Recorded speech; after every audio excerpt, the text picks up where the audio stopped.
أعوذ بالله من الشيطان الرجيم بسم الله الرحمن الرحيم அஸ்ஸலாமு அலைக்கும் வரஹ்மத்துல்லாஹி வபரகாத்து.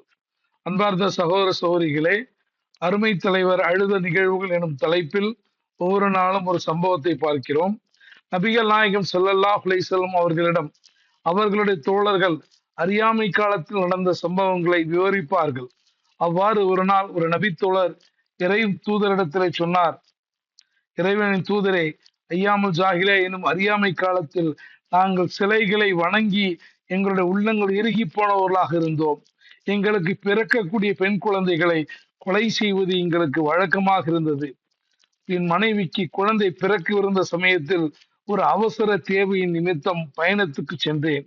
பல நாட்கள் கழித்து திரும்பி வந்தபோது குழந்தை குறித்து கேட்டதற்கு குழந்தை இறந்தே பிறந்தது என என் மனைவி கூறினால் நானும் அதிலே நம்பிவிட்டேன்.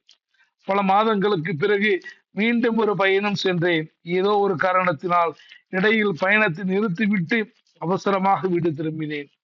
திடீரென வீட்டுக்குள் வந்தபோது மிக அழகிய பெண் குழந்தை ஒன்று வீட்டு திண்ணையில் விளையாடிக் கொண்டிருந்தது.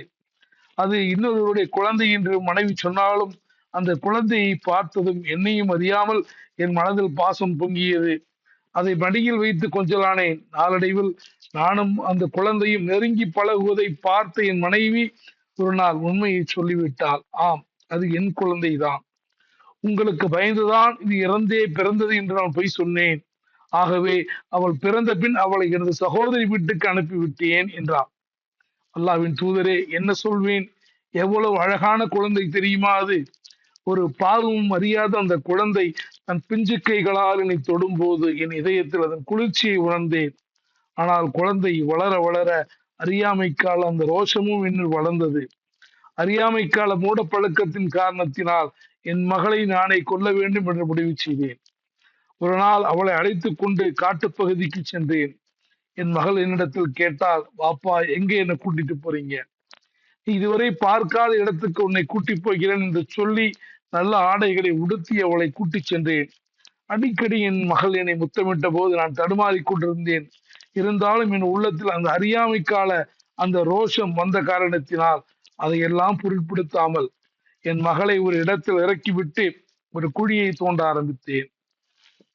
அவளுக்காகத்தான் நான் மனதை தோண்டுகிறேன் என்பதை அறியாது எனது மகள் வேடிக்கை பார்த்து கொண்டு தன் கைகளால் என் உடையிலும் உடலிலும் உள்ள மண்ணை தட்டிவிட்டு கொண்டே இருந்தாள். குழி தயாரானது. மனதை கல்லாக்கி கொண்டு ஒரே தடவையில் அவளை குழியில் தள்ளிவிட்டேன். அல்லாஹ்வின் தூதரே, அப்போது அவள் அப்பா அப்பா என்று கத்திக் கொண்டிருந்தாள். அவள் கத்திய அந்த அலறல் இப்போது வரைக்கும் என் செவிகளில் இடியாக முழங்கிக் கொண்டிருக்கிறது.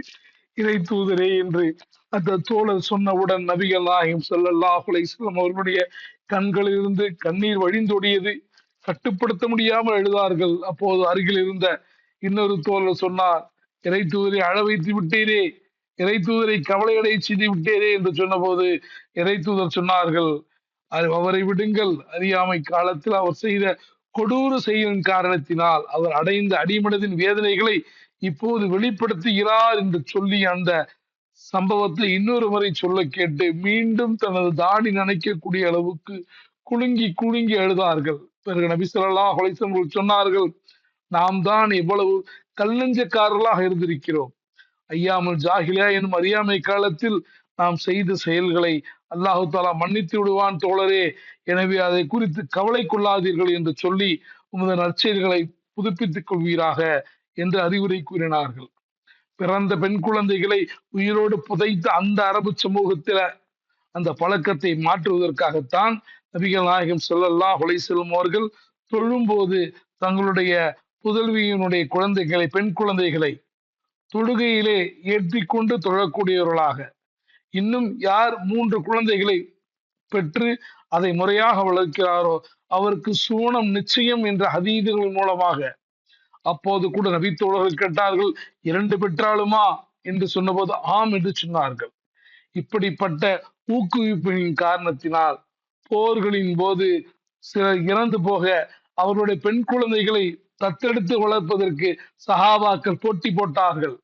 அதற்காக சீட்டு குலுக்கி அவர்களுக்கு அந்த குழந்தைகளை வளர்க்கக்கூடிய பொறுப்பை கொடுக்கக்கூடிய அளவுக்கு பிறந்தவுடன் பெண்களை புதைத்து கொண்டிருந்த காலத்தில் பெண்களை ஒரு சூனத்தின் தலைவியாக அந்த மக்களுக்கு மத்தியிலே உருவகப்படுத்தியது இஸ்லாம்.